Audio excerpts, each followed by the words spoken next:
Bem-vindos a mais uma conversa aprofundada. Hoje a gente vai mergulhar num tema, assim, fundamental para entender muita coisa na Bíblia e também o que ela projeta sobre o futuro, né? A Aliança Abraâmica. Um tema-chave, sem dúvida. A nossa fonte principal é um trecho do Manual de Escatologia do J. Dwight Pentecost. É um material que olha para as alianças bíblicas como tipo a espinha dorsal do plano profético de Deus. Exatamente. A ideia é que essas alianças estruturam tudo. Então, a nossa missão aqui é destrinchar os elementos essenciais dessa aliança feita com Abraão, como ela, o que foi prometido e, claro, o que isso implica porque a Bíblia fala sobre o fim dos tempos, a escatologia. Vamos lá. Ok, então o material já começa forte, né? Dizendo que as alianças não são um detalhe. Elas seriam a própria estrutura do plano de Deus para o futuro. Isso. É a base para entender o que vem pela frente, segundo essa leitura. E logo de cara, o texto faz uma distinção que eu achei bem importante. Ele separa as alianças que a gente encontra, assim, escritas na Bíblia. As bíblicas mesmo, né? Isso, daquelas que alguns teólogos depois chamaram de alianças teológicas. Tipo, aliança da redenção, das obras, da graça. Essas seriam mais construções posteriores, sabe? Ligadas a certas linhas teológicas, como a aliancista. Sim, são interpretações, sistemas teológicos. O autor até cita o Schaeffer. É o Lewis Sperry Chafer. Ele criticava essa abordagem teológica, dizia que ela acabava simplificando demais, né? E deixava de lado, tipo, vastas esferas da revelação. Como os planos específicos de Deus para diferentes grupos em diferentes épocas. Judeus, gentios, a igreja. Exato. Então, o foco aqui, nesse material do Pentecostes, são as alianças que estão lá explícitas nas Escrituras. As que, segundo ele, determinam o plano escatológico. Entendi. E a palavra aliança em si, berit em hebraico, diateque no grego, aparece muito na Bíblia, né?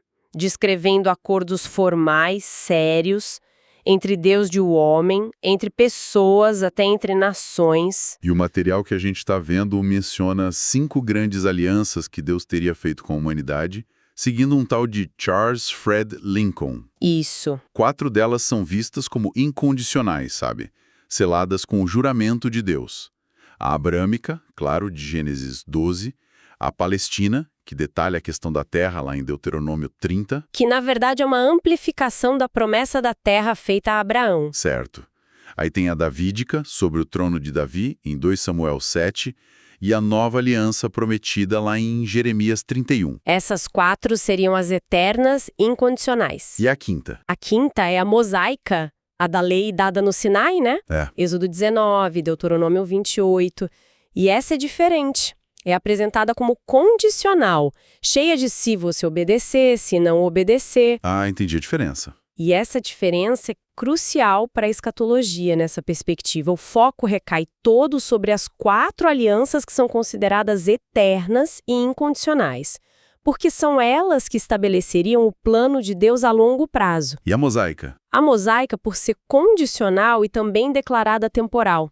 Paulo mesmo diz que a lei vigorou até que viesse o descendente, né? Cristo. Então ela não definiria o cenário final da mesma forma que as outras. Faz sentido. Mas como a gente define exatamente uma aliança divina? O Lincoln citado no texto dá 2 possibilidades. Sim. Uma que seria uma disposição soberana de Deus, totalmente incondicional, um contrato onde ele se obriga por juramento a dar bênçãos. A garantia é toda dele. Uma promessa unilateral, basicamente. E a outra possibilidade? A outra é uma proposta condicional, mas como um contrato mesmo, mútuo. Deus oferece bênçãos, mas para receber o homem precisa cumprir a parte dele e tem consequências se não cumprir. Tá claro. A mosaica se encaixa mais nessa segunda, né? Exatamente. Na mosaica era explícito. Obediência trazia bênção, desobediência trazia maldição. Se ouvires, porém se não ouvires. Já numa aliança incondicional, como se argumenta que é a abraâmica, A garantia final viria da fidelidade de Deus, independente da falha humana. essa é a ideia. A promessa foi feita soberanamente e Deus garante o cumprimento final.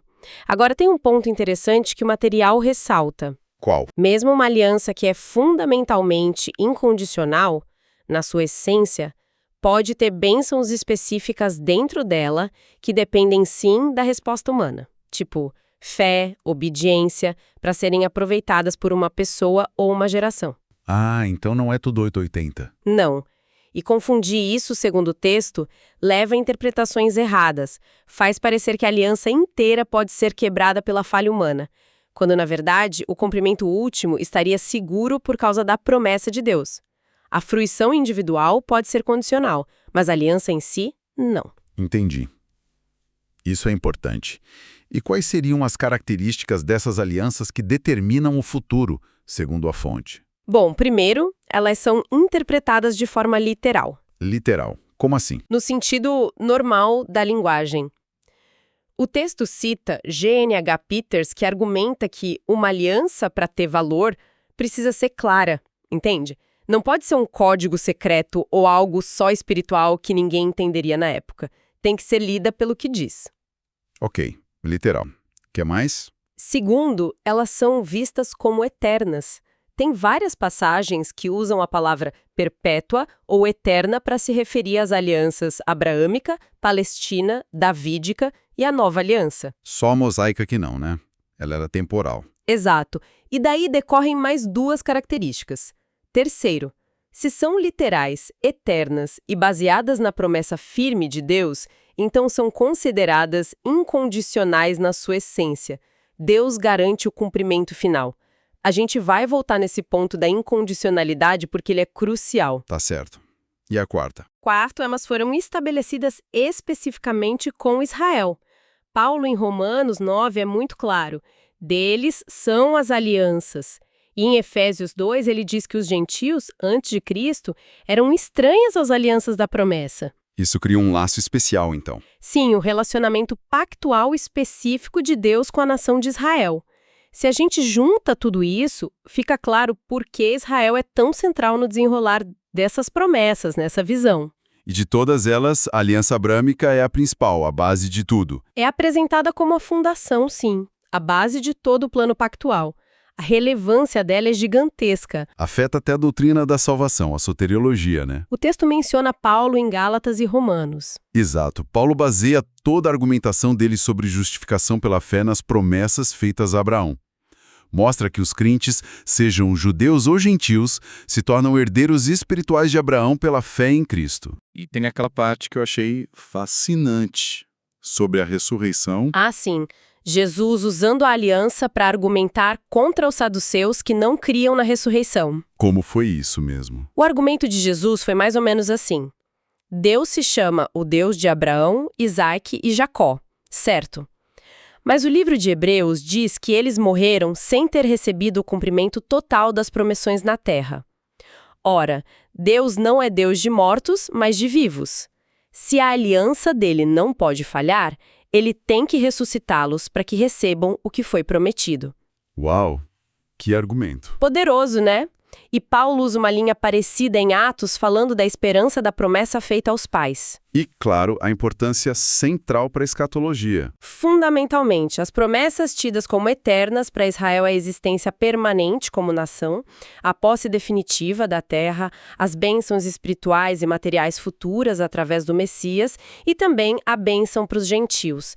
Tudo isso desenha o mapa do futuro nessa interpretação. É como se a aliança abrâmica fosse uma semente, né? Exatamente. Uma semente que se desdobra nas outras alianças incondicionais. A promessa da terra é detalhada e garantida na Aliança Palestina, que foca na restauração futura de Israel à sua terra. Certo. A promessa da semente, da descendência real, se desenvolve na Aliança Davídica, com as promessas de uma dinastia, um reino, um trono eternos para a linhagem de Davi. E a promessa de bênção. Essa é expandida na nova aliança, que promete redenção, perdão dos pecados, um coração novo para Israel e, por extensão, bênção espiritual universal. É um fluxo, sabe? Muito claro.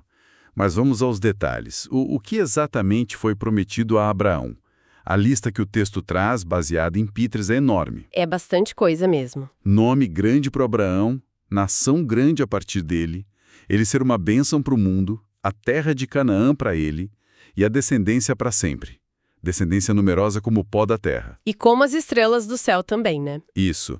Bênção para quem o abençoasse, maldição para quem o amaldiçoasse, ser pai de muitas nações, reis descenderiam dele, aliança perpétua, posse eterna de Canaã, Deus seria o Deus dele e da descendência. Ufa, continua. A descendência possuiria a porta dos inimigos e a bênção universal através da semente dele. É muita promessa. É assim. E para a gente não se perder, o Alvord, outro teólogo que a fonte usa bastante, organiza isso em 3 categorias. E é vital não misturar as coisas. Quais são as categorias? Primeiro, tem as promessas pessoais a Abraão. Ser pai de uma grande nação e até de outras nações e reis além de Israel. Ter uma bênção pessoal e um nome famoso. Isso era para ele. Ok, promessas pessoais. Segundo, as promessas nacionais à semente, focadas em Israel como povo descendente. Se tornar uma nação grande, incontável, possuir a terra para sempre, em possessão perpétua, e ter uma aliança perpétua com Deus. Essas são para a nação de Israel. Exato. E terceiro, as promessas universais aos gentios. Aquela parte que diz que em ti serão benditas todas as famílias da terra. Uma bênção que alcançaria todas as nações através da linhagem de Abraão e especialmente através de Cristo, a semente. Entendi. Pessoal, nacional e universal. Ajuda a organizar. Ajuda muito, porque as discussões muitas vezes misturam quem é o destinatário de qual promessa. E isso nos leva direto para aquele ponto super debatido. Essa aliança foi incondicional, garantida por Deus aconteça o que acontecer, ou ela dependia da obediência de Abraão e de Israel? A pergunta de $1 milhão, né? Muda tudo. Se for incondicional, a interpretação é que garante o futuro de Israel. Preservação, conversão final, restauração à terra. Se for condicional...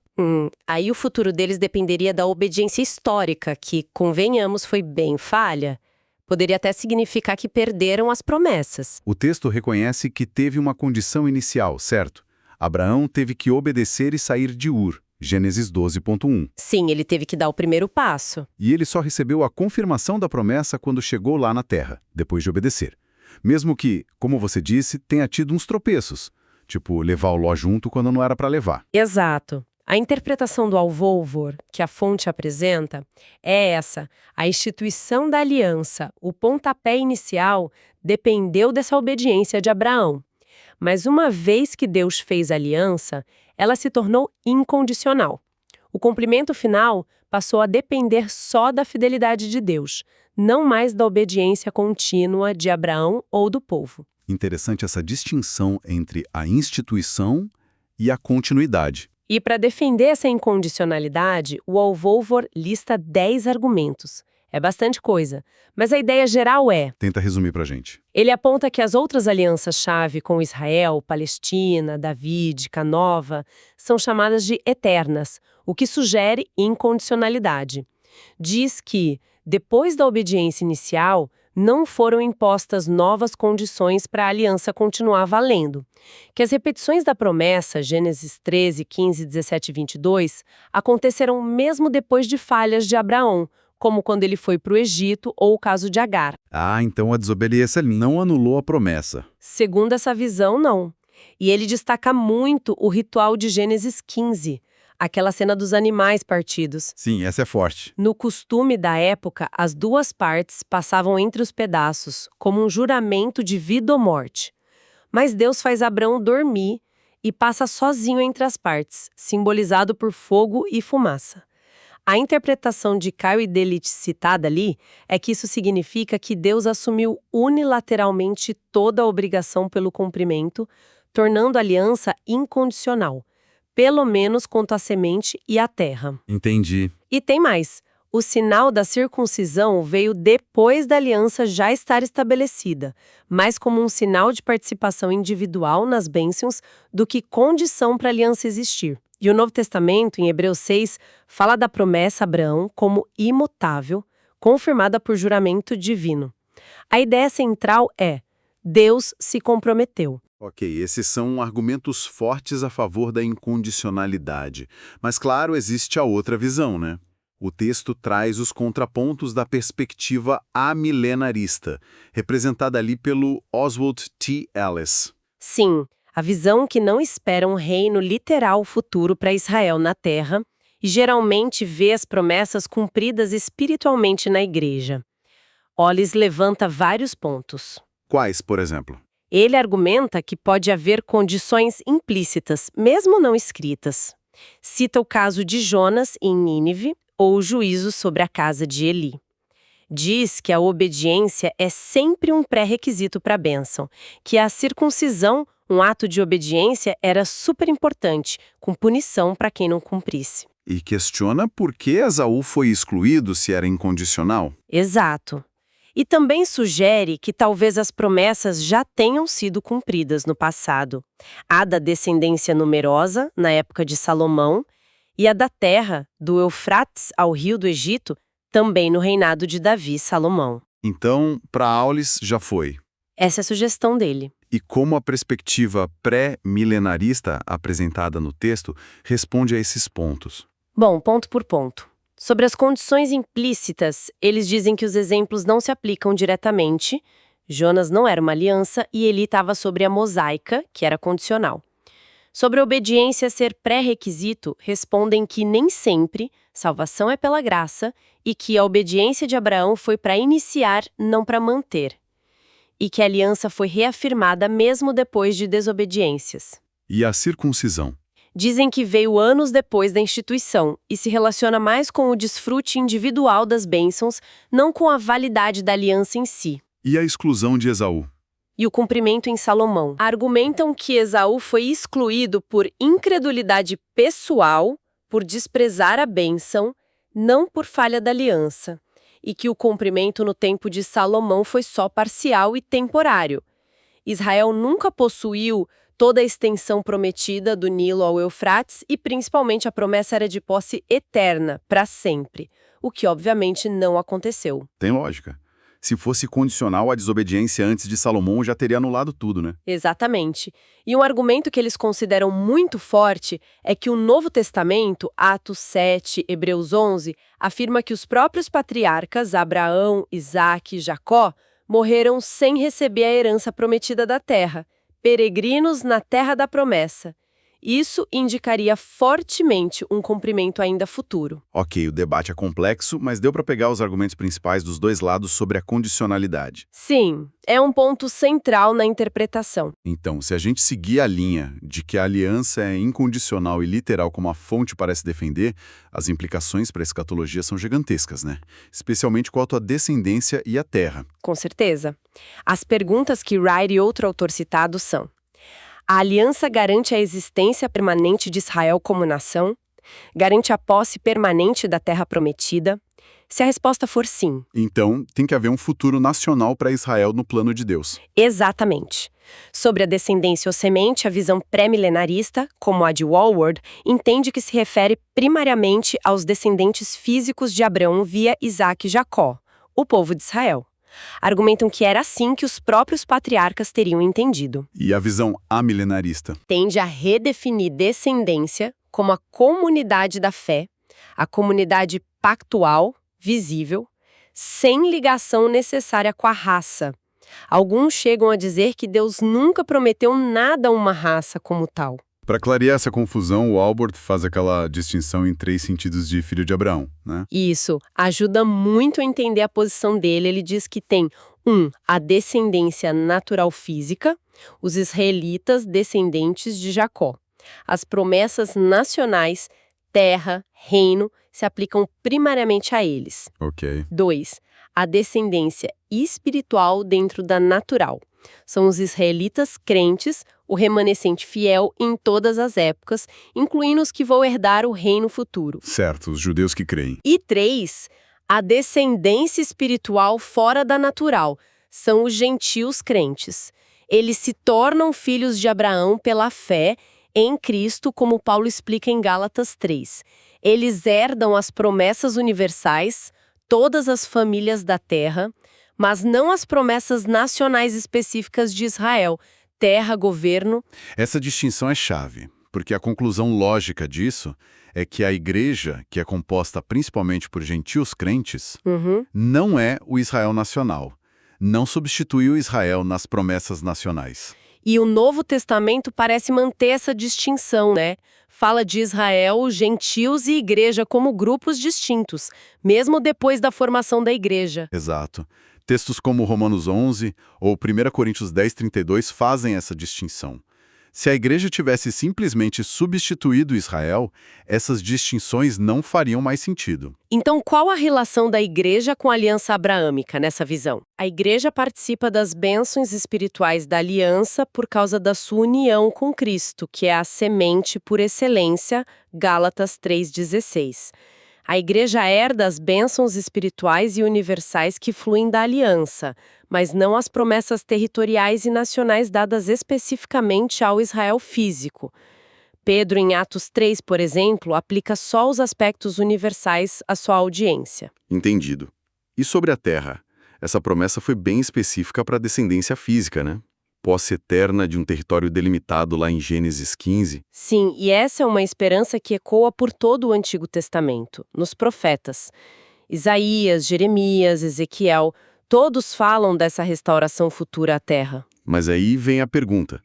Israel não foi rejeitado por causa da incredulidade, especialmente na época de Jesus? Como fica essa promessa da terra? Pesta analisa duas passagens cruciais que são usadas para discutir isso. Primeiro, Mateus 21:43, quando Jesus diz: "O reino de Deus vos será tirado e será entregue a um povo que lhe produza os respectivos frutos." Parece bem definitivo, não?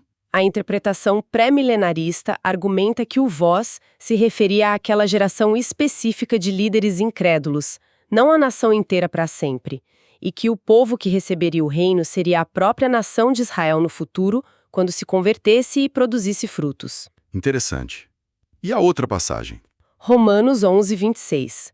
E assim todo Israel será salvo. Aqui a interpretação comum, mesmo entre teólogos não pré-milenaristas, como Rod, citado na fonte, é que Israel significa Israel nacional, étnico. Refere-se a uma salvação futura de toda a nação, em contraste com o remanescente que é salvo individualmente hoje. Então, a conclusão dessa linha de argumento é que Israel não foi rejeitado permanentemente? Exato. E que ainda tem um futuro pactual garantido, incluindo a restauração à terra prometida. Argumentos de que a promessa já se cumpriu porque as cinzas de Abraão estão lá ou pelo domínio temporário de Salomão são vistos como insuficientes diante da promessa clara de posse eterna de toda a terra pelos descendentes vivos. Ok. Recapitulando então nossa análise de hoje, a fonte que a gente explorou, o texto do Pentecoste baseado em outros autores, apresenta a aliança abrâmica como sendo literal, eterna e, crucialmente, incondicional na sua essência. Sim. E essa compreensão se torna a base para entender promessas futuras bem específicas para a nação de Israel, como sua preservação como povo ao longo da história, sua futura conversão em massa e a restauração final à terra que foi prometida a Abraão. Exatamente essa é a linha de raciocínio apresentada. E isso nos deixa com uma reflexão final, talvez? Sim. Se Deus se comprometeu de forma tão solene com Abraão, sabe, com juramento, com aquele ritual todo em Gênesis 15, onde ele assume a responsabilidade. E se a história, mesmo com todas as falhas humanas, mostra Deus sendo fiel em cumprir aspectos dessa aliança, como essa compreensão da fidelidade pactual de Deus pode impactar a nossa confiança nas promessas dele que ainda não se cumpriram totalmente? Tanto as que dizem respeito a Israel, quanto as que se aplicam a todos nós, que compartilhamos a fé de Abraão em Cristo. É uma ótima pergunta para se pensar. A fidelidade de Deus no passado como base para a confiança no futuro. É um ponto forte dessa perspectiva teológica. A base de tudo é o caráter de Deus que cumpre o que promete. Exato. Fica aí a reflexão. Com certeza. Bom, esperamos que essa análise detalhada tenha sido esclarecedora, tenha trazido luz sobre esse tema tão importante. Esperamos que sim. Voltamos na próxima semana com uma nova exploração de fontes. Estaremos aqui. Que Deus abençoe a todos.